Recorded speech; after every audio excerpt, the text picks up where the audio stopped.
Malika, should the Rockets load manage Russ and James Harden? Yes. I mean, I think that coming out and saying, oh, we are load managing has been a little bit unpopular amongst fans in terms of them. Basically, it's a fancy word for rest, and no fan wants to go to a game and not see the star players play.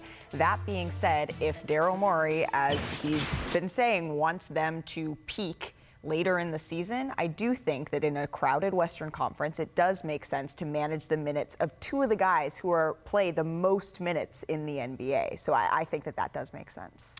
Well, first of all, somebody get Daryl a calendar and tell him you want to be peaking in June. I know the Rockets haven't made the finals in his stead, so you might have got that mixed up. But he's right. You want to be making sure you do everything to have them be healthy when it matters most.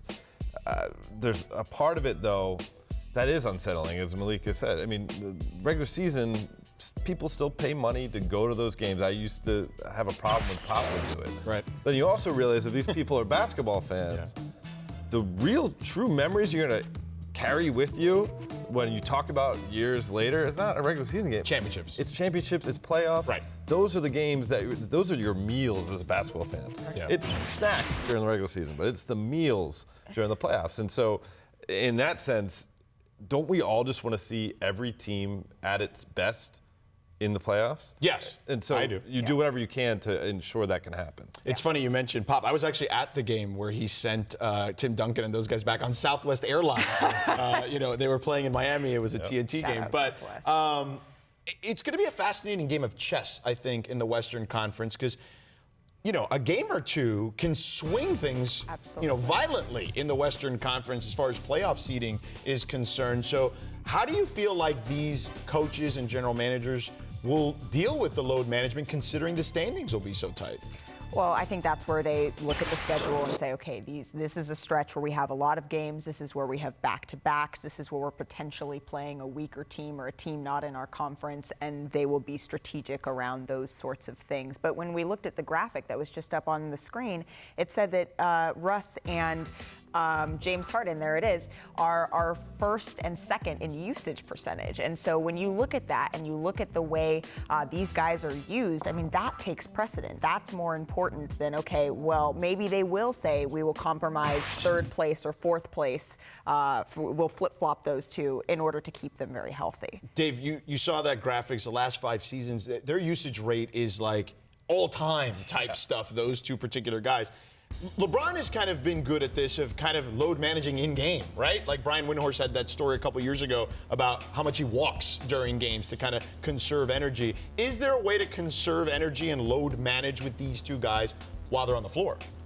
I think the difference between them and where LeBron is he's more veteran in up in years in the league in terms of his body can't quite do what it once did. I don't think these guys have the body limitations that not that LeBron isn't still able to do a lot of things on the court. Right, but he's going to be 35, right? It's different. He manages that in a different way.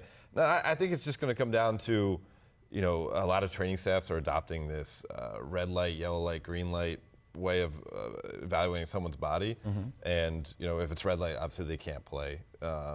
Yellow light is, up to the player a lot of times. Right. You could give it a go, you could sit. Right. I think probably yellow will mean sit in this case. Yeah, with those two, it'll be fascinating to see. But I don't feel like Russ is going to be sitting very many games. Dave? All right, listen, man. You're kind of rolling your eyes already, but I'll ask you the question. Who's the better scorer, MJ or Harden? So I said we got to get Daryl a calendar. Now we got to get him some source material. YouTube account. Check out Michael. Yeah. This is ridiculous. I mean, now Daryl had already said that James Harden was the best scorer ever to live. Yes, so he did say by that. Saying that, it was tacitly saying he's better than Jordan, better than George Mikan, better than Carmelo, better Kobe, than anybody. LeBron, whoever. Right, yeah. But, I mean, James Harden has a better step-back three-pointer than Michael Jordan. Right. Everything else, Michael Jordan's a better scorer, and Michael Jordan played in an era where it was a much better, much tougher defensive. Way more physical. Right? Way more physical. And in that era, averaged more points in a single season than James Harden ever has. So, come on. No. Dave said it all. I mean, it's just, it's not even close in my mind. And the other thing is that so many of James Harden's points come from his shifty little moves getting to the line. And I think that's really impressive in its own right. And you know, that when you take that away and you take away that 3-point shot, I mean, when I look at this stuff about Michael Jordan, it's not even close. Yeah, listen, I love Daryl Morey, but I feel like he's doing a little much here. It's a little too much. But hey, you got to defend your guy. I get it, and he believes in his guy, and that's why they've had the success that they've had. Thanks for watching ESPN on YouTube. For more sports highlights and analysis, be sure to download the ESPN app. And for live streaming sports and premium content, subscribe to ESPN+.